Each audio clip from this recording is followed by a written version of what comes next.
But years later, Naomi's husband was died, and the two sons were married with the Moabite woman named Orpah and Ruth.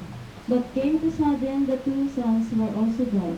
But when Naomi heard in Moab that the Lord had come in the aid of his people by providing food for them, so Naomi decided to go back in their own land in Judah. For her daughters-in-laws are planning to go with her because she teaches them the kindness and to worship the true God, preparing for the kings to go back. But while they're far away from their home, Naomi came to decision. Why did her daughter-in-laws leave their own country? Perhaps in Bethlehem, they did not welcome them being widows and foreigners. Mga anak, bumalik na kayo sa katahanan ninyo ina. At naway ang Panginoon natin ay sumama sa inyo. At nawa ang kabutihan na pinakita niyo sa akin ay kapitita rin sa inyo na aking Panginoon. At nawa ang peace ng Panginoon ay mabasa sa inyo at sa iyong pamilya. No, Inay. Hindi kami ay sasama sa iyo kung saan man kayo naroon. Kung saan kayo pupunta, kami ay sasama sa iyo, Inay.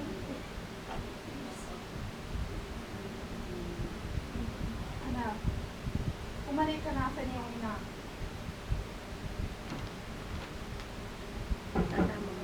Matanda na ako. Matanda na ako at wala na akong anak para magpangasawa ninyo. Matanda na rin ako para makapag-asawa ulit. At kung makapag-asawa ako ulit, mahihintay niyo ba sila hanggang sila ay lumaki? No. No.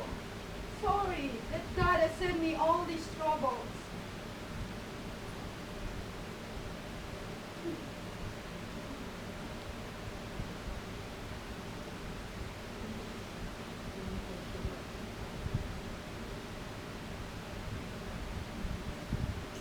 Anak, sumama ka na sa siya. Huwag mo po ang pilitin ng halis. Dahil kung nasan ka, ay nandun din ako. At kung saan ka pupunta, sasama ako. Ang mga tao mo ay mga tao ko na rin. At ang Panginoon mo ay Panginoon mo na rin. Kung saan ka mamamatay, doon din ako ililibing. At parusahan man ako ng Diyos, pero kamatayan lamang ang makapaghihiwalay sa akin. When Naomi realized that Ruth was determined to go with her, she stopped arguing her. So Ruth and Naomi went on until they came to Bethlehem.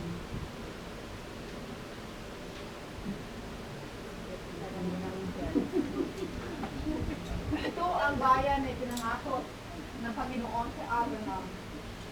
At magiging bayan ko na rin. Naomi had changed with her 10 years bond to save on their own friends, and one of them will recognize her. It is Naomi? The blessed one? Huwag mo akong tawagin na blessed one. Sapagkat ang Diyos, ibigay sa akin ng peace and sorrow.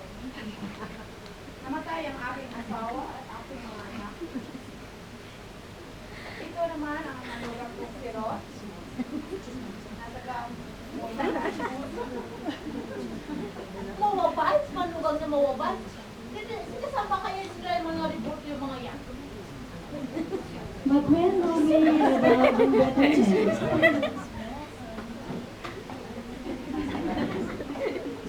as the barley harvest was beginning,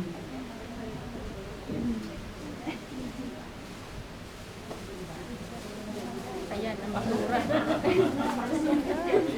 Magwawalis kayo niyan. Hayaan mo po akong makapunta sa bukid upang makapamulot ko ng mga natitirang grain sa bukid. Mayo ka na anak. Nawa ang Diyos makakasig. Salamat po. so Ruth went out to began to be with the heart to feed. That then Boaz arrived in Bethlehem and greeted the harvester.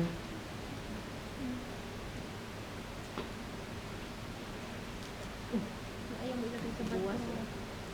Buwas.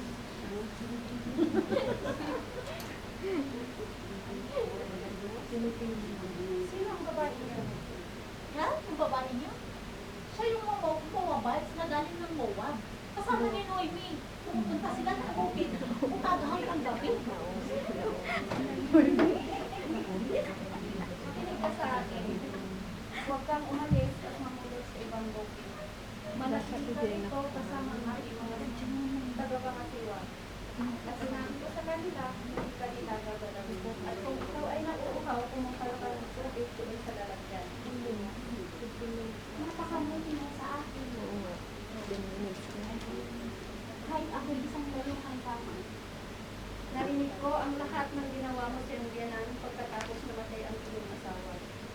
Iniwan mo ang iyong magandang at ang iyong lugar at tumira sa mga taong iniilanan. May the Lord repay what you have done.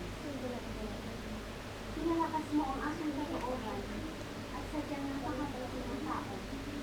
Salamat.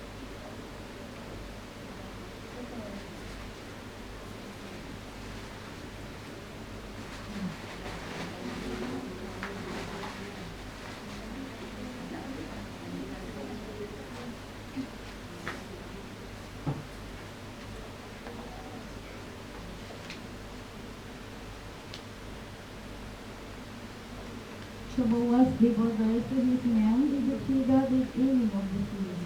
Gather full of some stalks for her from the bundles and leave them for her to pick up.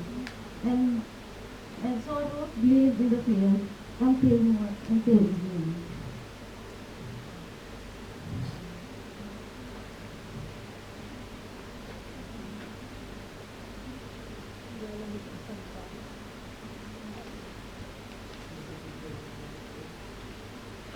Ruth, ina.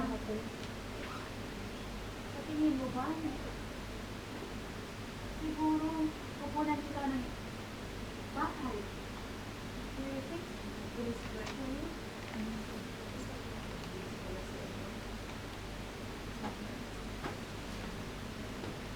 Mamayang gabi, pumunta tayo sa kabilang place.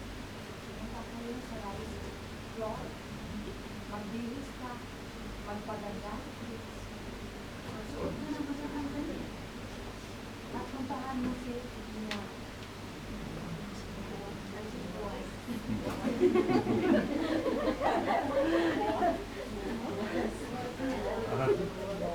From the kindness show that Boaz shown to her Ruth, Naomi knew that they respected and admired her, and according to the Hebrew law, that the closest male relative was to take care of the widow. Following Naomi's suggestion, Ruth went to Boaz.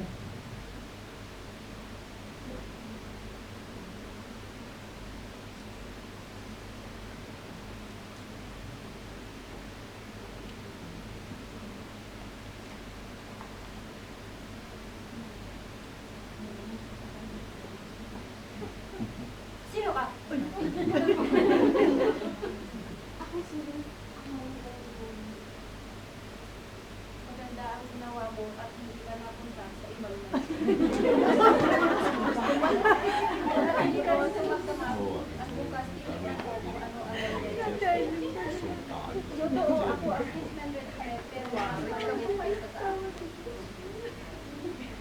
But in this way, Boaz knows that the closest relative will not to marry him. When Ruth came to her mother-in-law, asking how did it go, Ruth told her everything Boaz had done to her. Then Naomi and Ruth were waiting until they found out what happened. So Boaz spoke of the elders of the town, telling about the selling of the piece of the land belonged to their relative Elimelech.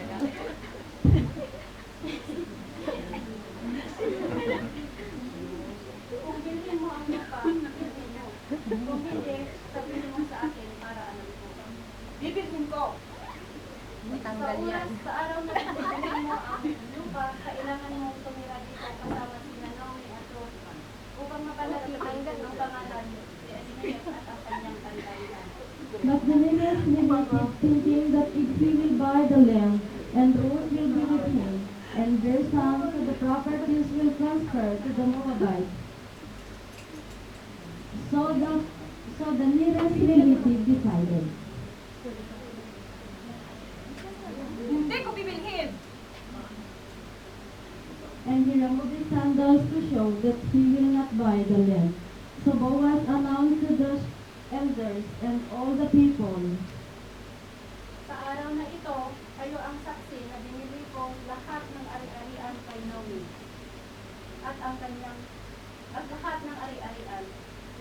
So Boaz took Ruth, and she became his wife. Then she went,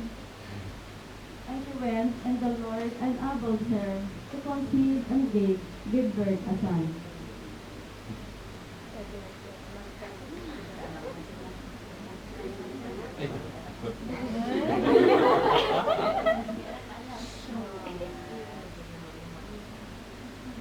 Purihin natin ang Panginoon dahil sapagkat sa araw na ito, hindi kanya pinabayaan na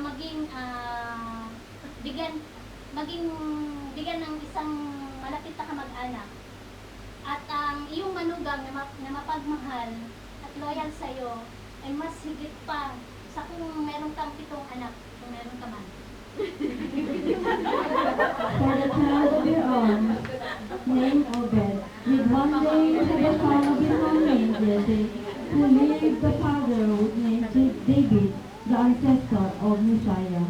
Ruth was an unbeliever, but because of her mother-in-law, Naomi, who knows the true God, she follows her.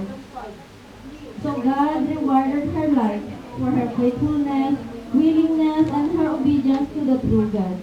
What about us Christians? Are we willing to obey our God or to follow the story of Ruth? May God bless us all. Thank you.